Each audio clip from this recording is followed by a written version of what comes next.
Good day. Welcome into First Take on a Feel Good Friday. Thank you for sort of starting your weekend here with us. Stephen A. Smith, Max Kellerman, I'm Molly Karam Rose. And gentlemen, the MVP race, it's a fluid situation like a Stephen A's list. Joel Embiid sat down with Stephen A. Stephen A., I understand that interview will air in its entirety on Monday, correct? SportsCenter with Stephen A. at 7 p.m. Eastern? A part of it will air on SportsCenter with Stephen A. Monday night, and then the interview in its entirety will air on Stephen A.'s World the following day.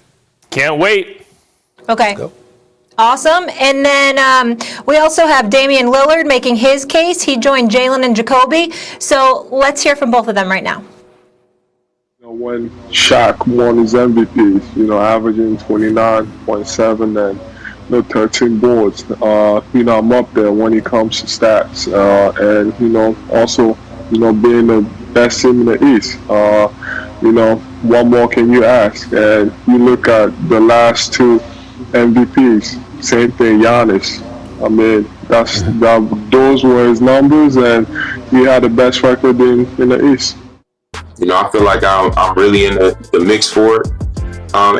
When you consider how people are defended, when I watch a lot of NBA games, and I just feel like the people who would, have a vote for MVP or talk about who's the MVP and who's not, I don't feel like everybody really watched these games, because if they did, they would see how I'm being face guarded full court and double teamed near half court and trapped. What does an MVP look like? You know what I'm saying? Like, what are you making a case off of? Because a lot of people, like I said, are just not being defended the way I'm being defended. Mm-hmm. And I think I have a stronger case this year than I ever have, and I think I'm deserving of it. That's just the truth.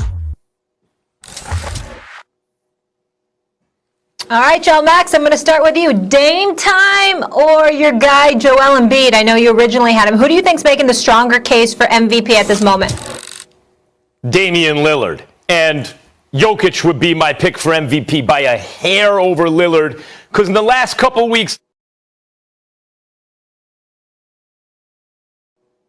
games that were not understandable given the load he's had to carry this season.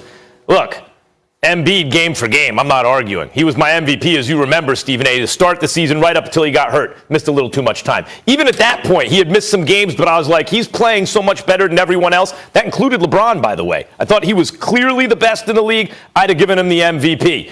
Also carrying team and all that stuff. Missed too much time. You know who hasn't missed time? Damian Lillard. You know who didn't have a team around him, but was carrying his team to a good record anyway and winning games with the Norman? Damian Lillard. Stephen A., it was you who set up on this show, what was that, maybe not even a month ago, something like that, talking about you needed to apologize to Damian Lillard because we have not paid enough attention to him. Now, partly that's because he doesn't play in a glamour market. Partly that's because it's the West Coast and the games are on late.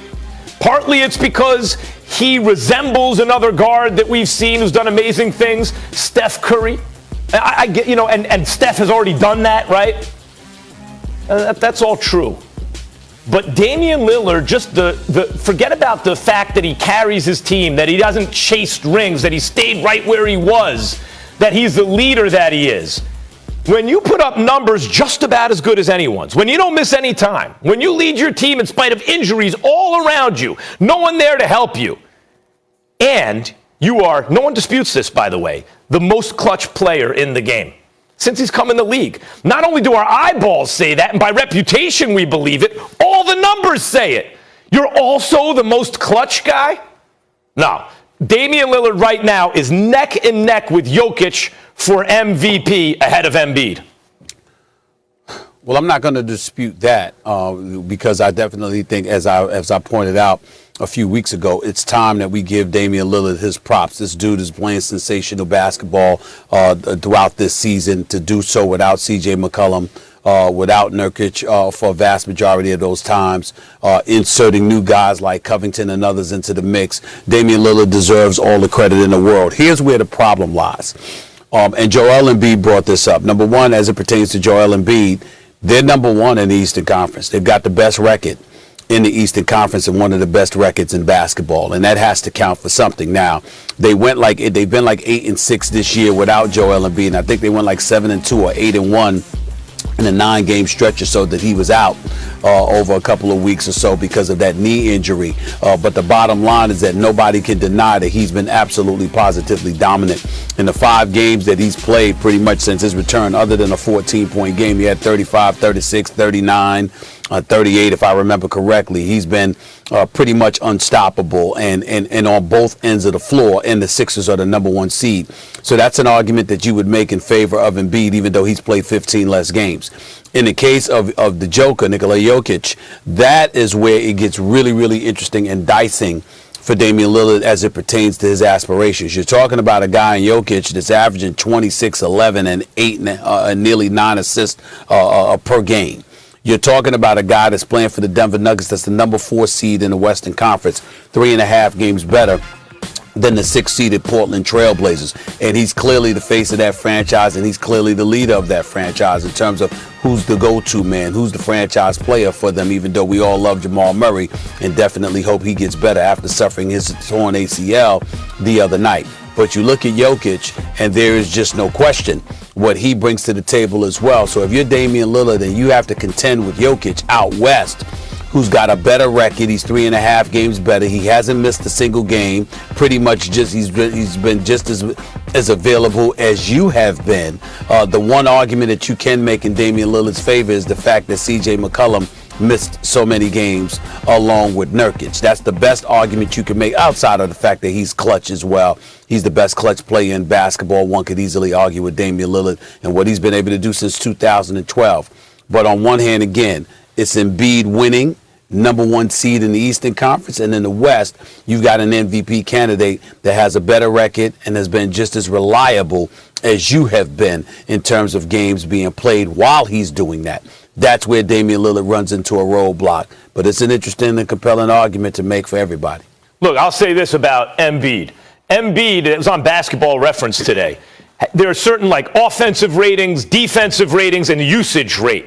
Right now, if the season ended now, he would have a combination of those numbers that no one's ever had. The other guys on the list are Michael Jordan appears on the list 3 times, and someone else amazing appears on the list, I'll tell you right now, and Kevin Durant appears on that list once. Pretty good company, right? And who knows if he ends the season like that. But game for game, Embiid has been the best player in basketball.